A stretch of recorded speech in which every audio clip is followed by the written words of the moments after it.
queria mais uma última vez pedir para vocês se colocarem de pé para lermos o Evangelho de Jesus.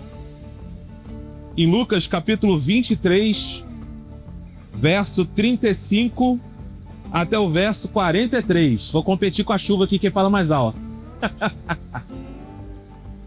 Daqui a pouco para. Bom que verão é isso, né? Vamos ler então, hein? Amém ou misericórdia? Todo mundo encontrou? Ui, tá dobrando a aposta aí. Ai, ai. Vou puxar pra cá, vou puxar.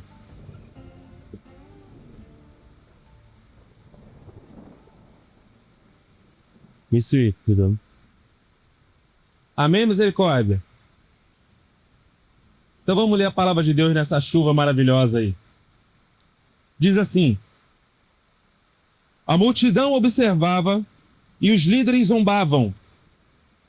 Salvou os outros, salve a si mesmo. Se é o Cristo, o escolhido de Deus, diziam. Os soldados também zombavam dele, oferecendo-lhe vinagre para beber. Diziam: se você é o rei dos judeus, salve a si mesmo. Uma tabuleta presa acima dele dizia: este é o rei dos judeus. Um dos criminosos, dependurado ao lado dele, zombava: então você, o Cristo, salve a si mesmo e a nós também. Mas o outro criminoso o repreendeu: você teme a Deus, nem mesmo ao ser condenado. Você não teme a Deus, nem mesmo ao ser condenado à morte? Nós merecemos morrer por nossos crimes, mas esse homem não cometeu mal algum. Então ele disse: Jesus, lembre-se de mim quando vier no seu reino. E Jesus lhes respondeu: eu lhe asseguro que hoje você estará comigo no paraíso. Já era cerca de meio-dia e a escuridão cobriu toda a terra até as 3 horas da tarde.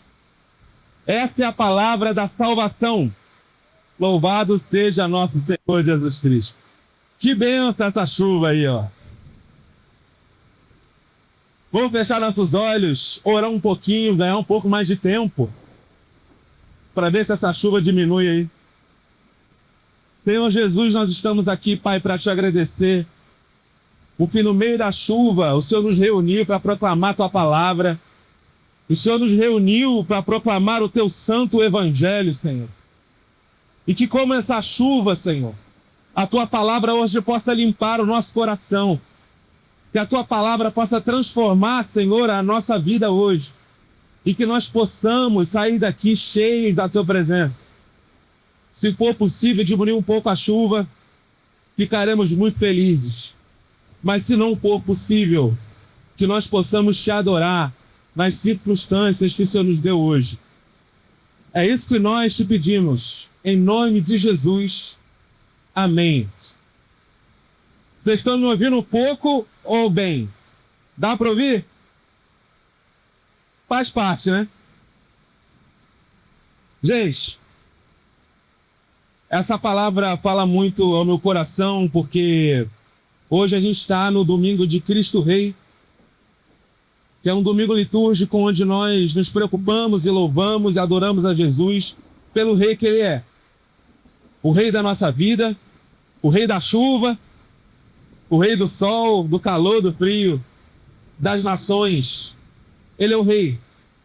E frequentemente, o tema do texto, já que o tema é realeza, frequentemente, nós temos dificuldade de reconhecer esse Rei que é Jesus na nossa vida. No caso desse texto que a gente leu, nós vemos a dificuldade das pessoas de reconhecerem esse Rei. Primeiro, os líderes estavam zombando de Jesus. Depois, os soldados estavam zombando de Jesus. Depois, o povo não estava entendendo e estava tripudiando de Jesus. Mas existia uma unanimidade naquele dia, que era: as pessoas olhavam para Jesus naquela cruz pendurado e pensavam que ele não era o Rei. O rei de verdade não estaria erguido numa cruz, mas o nosso rei estava. Então, quando muitas das vezes Deus não corresponde ao que nós esperamos dele, muitas das vezes nós deixamos também de reconhecê-lo como rei. A gente veio aqui pro culto, arrumou tudo bonitinho, começou a chover, e a gente pensa, que rei é esse que faz chover na hora do culto? Mas o nosso rei está reinando com chuva, sem chuva, e ele está no nosso meio hoje, para ouvirmos a sua palavra. Enfim, no meio dessa zombaria vai surgindo então uma leitura correta. Essa leitura correta de Jesus naquela cruz não vem de um discípulo, não vem de um religioso, não vem daqueles soldados do poder romano. A leitura correta de quem é Jesus vem de um ladrão condenado. Vem de alguém que estava ali sofrendo a pena capital. E as duas perguntas que a gente vai fazer hoje é o seguinte. Primeiro, que tipo de rei Cristo é? Quando nós olhamos para Jesus e pensamos a respeito de Jesus, que tipo de rei nós imaginamos que ele é? E a segunda pergunta, que é a seguinte: como alguém pode se tornar súdito desse rei? Como nós podemos agir e viver como súditos desse reino? Então nós vamos caminhar a esse convite que o texto nos faz, a ver que nós temos um rei que caminha pela cruz. Queria convidar você novamente a ler comigo o verso 35 até o verso 38.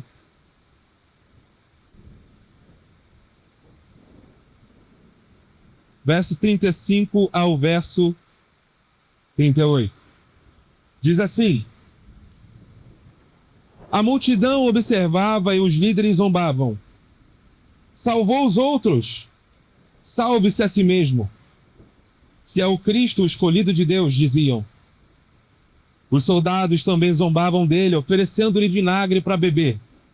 Diziam: se você é o rei dos judeus, salve a si mesmo. Talvez a gente diria: se você é o rei dos judeus, pare a chuva. E uma tabuleza presa acima dele dizia: este é o rei dos judeus. O que o texto mostra para a gente? Como eu falei, o texto vai descrever para nós 3 grupos de pessoas: o povo, os líderes religiosos e os soldados romanos. A mesma leitura deles era: se ele é o rei, então ele deveria descer desse lugar. Ele deveria fazer alguma coisa. Ele deveria usar o seu poder, a sua onipotência, fazer milagre. Se o que nós ouvimos a respeito dele, que ele ressuscita mortos, que ele faz o mar parar, a tempestade, se o que nós ouvimos a respeito dele é que ele é capaz de multiplicar pães, então por que nós estamos olhando para ele e ele não é capaz de descer da cruz? Os líderes estavam dizendo isso. Os soldados talvez estavam pensando: se você é o rei, que nós romanos estamos ouvindo desses tais de judeus há um tempão, que quando esse rei vai vir, vai chegar, vai acontecer e não acontece nada. Se você é o rei de verdade, por que você está nessa situação? Mas parece que a única coisa naquele dia que parecia estar dizendo a verdade era aquela tabuleta na cruz: este é o rei dos judeus. O ponto de Lucas então ficava nítido. Todo mundo estava avaliando se Jesus, pelos critérios da força, pelo critério do poder, pelo critério da autopreservação. Na visão deles, alguém que não se salva jamais poderia ser o rei. Mas isso vai revelando algo dentro de nós, que é o seguinte: essa reação não é exclusiva daqueles homens naquele dia, naquela sexta-feira, diante de Jesus. Ela vai expondo no nosso coração um padrão humano e que nós vamos duvidando de quem Jesus é, a depender das circunstâncias da nossa vida. Também nós tendemos a pensar muitas das vezes que Deus só é Deus de verdade quando funciona, quando as coisas estão indo bem, quando não existe tempestade na minha vida.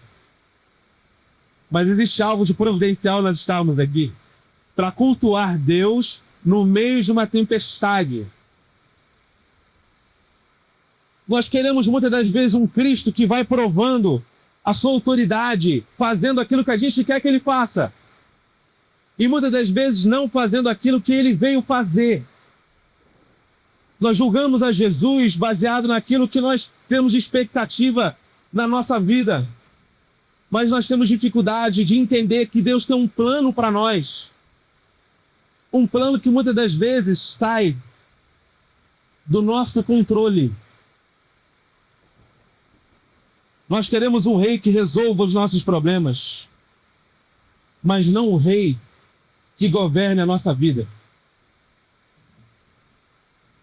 Então, muitas das vezes, a fé vai se reduzindo a pedir que Deus vá entrando no nosso plano, na nossa caixa. E muitas das vezes, nós mostramos que nós não entendemos quem que está no trono de verdade. Nós vivemos uma vida cristã como se o trono estivesse ocupado por nós. Estivéssemos lá bonitinhos, sentados no trono, mandando e desmandando e dizendo o que Deus tem que fazer. E se Deus não quiser fazer nada, pelo menos me atrapalha. Mas o Evangelho vai confrontando isso, dizendo que o Rei verdadeiro não vai se revelando descendo da cruz. O Rei verdadeiro vai se revelando permanecendo na cruz. O Rei verdadeiro não entra no barco e a caminhada é sem tempestade. O Rei verdadeiro está presente na tempestade. O Rei verdadeiro não é um Deus, não é um Rei que planeja tudo e que já leva comida antecipadamente para uma multidão. É um Rei que multiplica o pão. Então, por que tantas vezes o nosso coração tem dificuldade de olhar para aquele Rei crucificado e ver nele poder, glória e vida para nós? Porque aqueles homens interpretavam como uma fraqueza, na verdade, era o próprio exercício do reinado soberano de Cristo. Apenas um Deus totalmente soberano, totalmente poderoso, teria poder suficiente para resistir à vontade de descer daquela cruz. Se fosse cada um de nós um poder absoluto para fazê-lo, a gente desceria. Então Jesus não desce da cruz porque ele não veio salvar-se, ele veio nos salvar. Ele não prova poder evitando a morte. Ele não prova o seu poder evitando a nossa crise financeira. Ele não prova o seu poder evitando a doença. Ele prova o seu poder. Ele prova o seu amor, entregando a vida dele por nós. A grande revelação desse trecho bíblico é que o reinado de Cristo é definido pelo sacrifício e não pela autoproteção. Ele é o rei não porque domina, ele é o rei porque se entrega. Ele é o rei não porque ele impõe, ele é o rei porque ele nos resgata. Ele é o rei não porque ele vence inimigos com espada, que era a expectativa das pessoas. Ele é o rei porque ele vence o pecado com o sangue dele. E isso vai preparando o nosso coração para a virada que o texto vai nos dizer. Se o reinado dele, então, é revelado pela cruz, então o súdito verdadeiro não é forte. O súdito verdadeiro não é incrível. O súdito verdadeiro não é um religioso sem problemas. O súdito verdadeiro é aquele que está quebrantado aos pés da cruz. O súdito verdadeiro é aquele que está crucificado ao lado do Mestre. Não é aquele que exige sinais, mas é aquele que confia no Senhor. Queria convidar você novamente para ler o texto, verso 39. Trovões aí, ó. Olha os sinais aí, ó. Agora é hora boa, né? Às vezes a gente, quando é imaturo na fé, a gente fala isso. Senhor, se o Senhor vai me responder, faz um trovão agora, né? A gente nunca pede isso de dia, só na hora da tempestade. Entendi. Diz assim o texto, verso 39, a chuva está diminuindo, vou poder gritar menos. Diz assim: um dos criminosos, dependurado ao lado dele, zombava. Então, você não é o Cristo? Salva a si mesmo, e a nós também. Mas o outro criminoso o repreendeu, dizendo: você não teme a Deus? Nem mesmo ao ser condenado à morte, nós merecemos morrer por nossos crimes. Mas esse homem não cometeu mal nenhum. E aqui a gente vê nesse texto o contraste entre dois ladrões.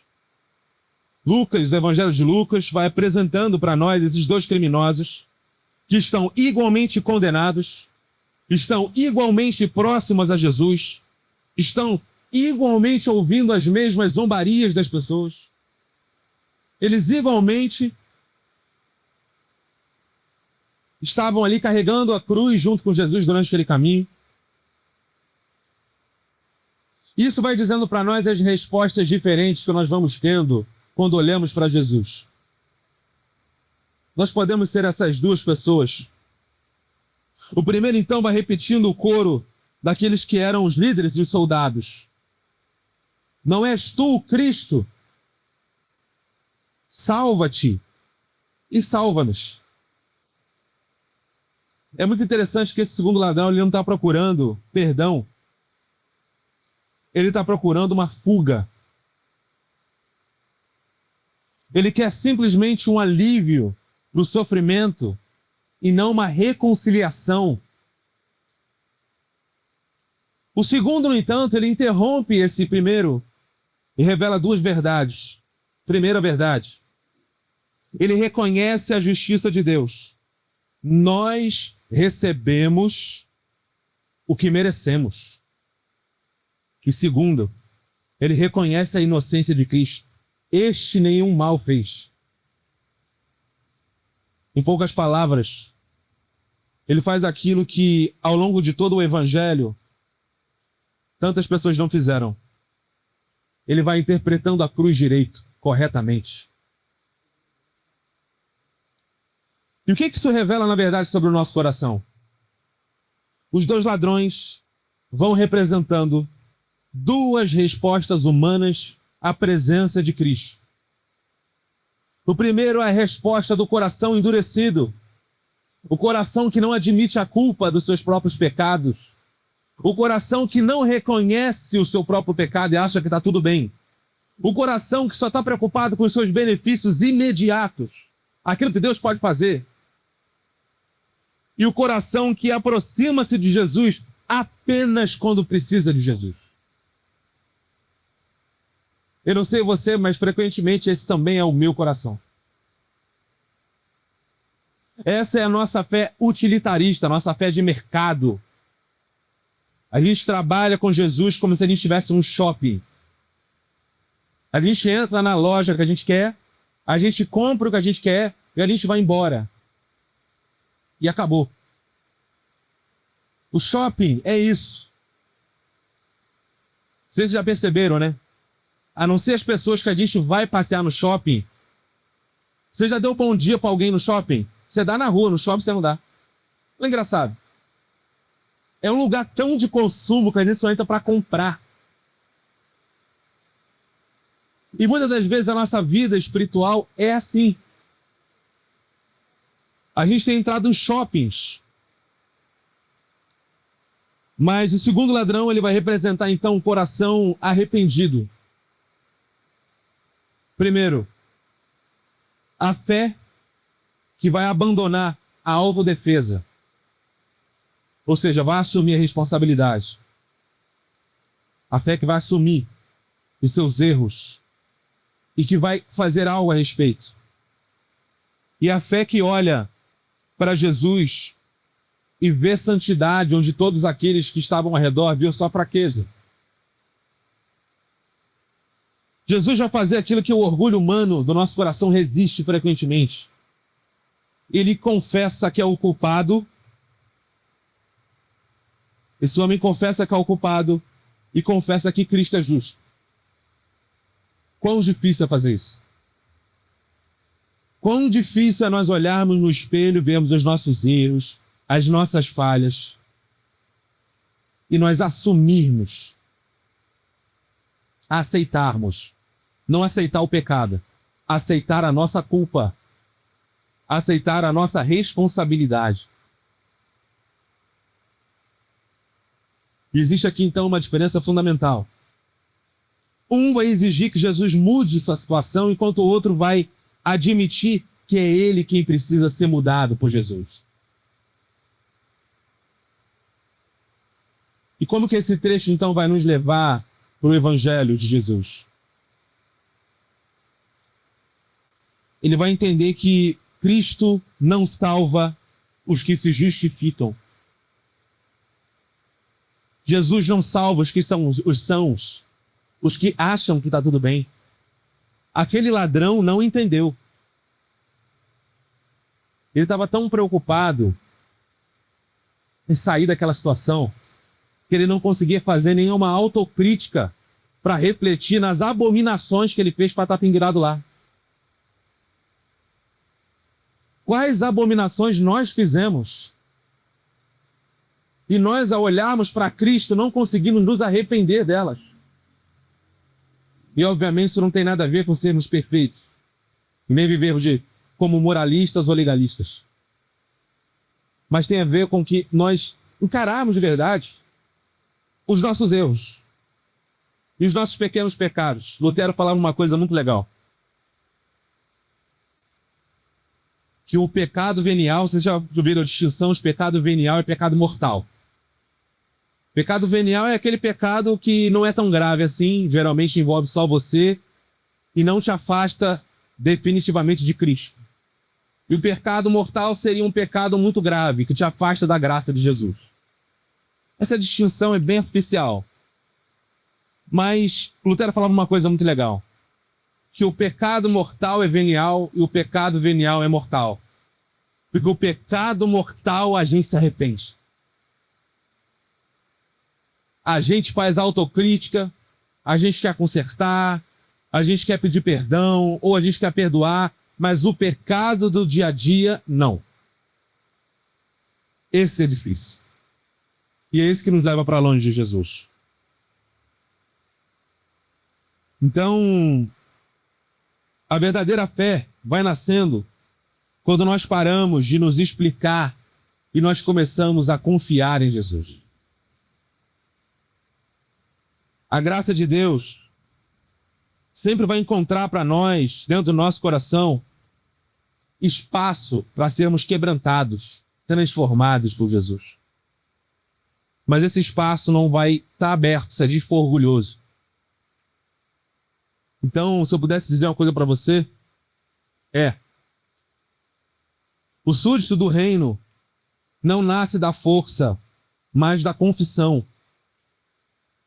Ele não nasce da autopreservação, mas ele nasce da rendição. A frase desse homem é muito forte. Ele não pede para descer da cruz. Ele não pede para Jesus fazer algum milagre. Ele pede uma coisa muito simples. Senhor, quando o teu reino chegar, lembra de mim. É um pedido tão humilde. É o pedido basicamente de uma pessoa que não tinha nem força. Vai ver, ele não conseguia nem olhar para os olhos de Jesus, tamanha vergonha que ele estava sentindo. Esse ladrão entendeu muito mais do que a gente. Frequentemente nós estamos pedindo tantas coisas ao Senhor. Não é o problema pedir, temos que pedir. Mas muitas das vezes a gente não pede isso aqui que importa. Senhor, no teu dia, lembra de mim. Se o Senhor não puder fazer nada do que eu pedi, pelo menos lembra de mim. Queria convidar você a ler o verso 42 e verso 43, que diz assim. Então ele disse, Jesus, lembre-se de mim quando vier no teu reino. E Jesus lhe respondeu, eu lhes asseguro que hoje você estará comigo no paraíso. Esse é o pedido mais improvável da Bíblia, né? Um ladrão. Eu não sei se você está familiarizado, mas a pena capital de Roma, tinham várias. A crucificação era uma pena de exemplo. Toda pena de morte é de exemplo, mas a crucificação era uma pena essencialmente de exemplo. Porque as pessoas não eram crucificadas em lugares privados, mas elas eram crucificadas fora dos muros da cidade. O que tem fora do muro da cidade? A rua para a cidade. A primeira coisa que você chegava e olhava, quando você chegava em Jerusalém, e todas as cidades do Império, eram pessoas crucificadas no caminho. Ou, nesse caso aqui, era no Monte Caveira, que ficava basicamente perto do caminho. Era mais ou menos para você lembrar o seguinte, cuidado o que você vai fazer quando entrar nessa cidade. Que aqui tem ordem. Cuidado. Esse é o reino dos homens. Cuidado. E para você ser crucificado, você tinha que fazer uma coisa muito grave. No caso de Barrabás, a gente não sabe com certeza quem era Barrabás, mas especula-se que ele fazia parte de um grupo chamado Zelotes, que eram basicamente terroristas, para trazer a tua imaginação aí. Terroristas judaicos. Era aquilo ali. Se matava, pegava, fazia emboscada com os soldados romanos, guerrilha. Tinha aquela ideia de cometer suicídio, né, na batalha, né, na morte. Primeiro povo que inventou isso, né? Fala muitos muçulmanos, mas não foi o muçulmano que inventou isso, não.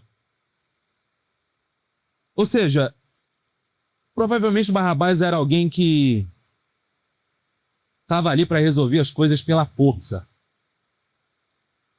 Esse ladrão provavelmente não era só um ladrão, mas um latrocida. Devia roubar e matar a vítima. Uma pena de roubo não tinha essa pena no Império Romano. Então a gente está nessa cena aqui nós estamos diante de uma pessoa que não é nem um pouco agradável. É provavelmente a pessoa que a gente atravessaria a rua se estivesse andando. É alguém que a gente tem medo. Mas esse homem entendeu tudo. Ele reconheceu que ele precisava de Jesus. Ele crê que Jesus tem um reino, mesmo vendo Jesus morrer. Ele crê que Jesus reinará, mesmo quando ninguém mais acredita nisso ali naquele lugar, tirando aquelas mulheres e João. Ele crê que Jesus pode incluí-lo, mesmo sem ter nada para oferecer. Ele não pede para ser salvo, nem para descer. Ele apenas pede para que Jesus lembre dele. E é muito interessante que a resposta de Jesus é: hoje estarás comigo no paraíso. E não é um dia. Não é no futuro. Não é amanhã. É hoje. E esse hoje não é o hoje no reino. É hoje comigo. O condenado, então, ele faz esse pedido humilde. Jesus devolve uma promessa ainda mais gloriosa para esse homem. Mas o que isso revela para o nosso coração? Primeiro, esse pedido revela que o que realmente significa ser súdito de Jesus, ser súdito desse rei, que é, a gente não tem currículo para apresentar, a gente não pode justificar, não é sobre justificar o nosso passado, não é sobre negociar a nossa mudança com Jesus, não é sobre prometer reparação para Jesus, é simplesmente começa com o reconhecimento da realeza de Jesus na nossa vida, de que ele é o rei e que ele tem um reino. E que mesmo que a gente não valha nada, ele pode nos incluir nesse reino, hoje e com ele. E esse ladrão, segunda coisa, não tem tempo para obras. Ele não tem vida moral para mostrar para ninguém ali. Não tem histórico religioso. E não tem como compensar nada do que ele fez. Esse texto, a gente fala muito de graça, né? E fica pegando os textos da Bíblia que tem a palavra graça. E a gente, muitas das vezes, não está acostumado a ler graça no texto bíblico. Isso aqui é graça. Você não tem nada para oferecer e mesmo assim, ele te chamar. Então, esse homem crê. Mesmo perdendo tudo, mesmo sendo quem era, ele crê.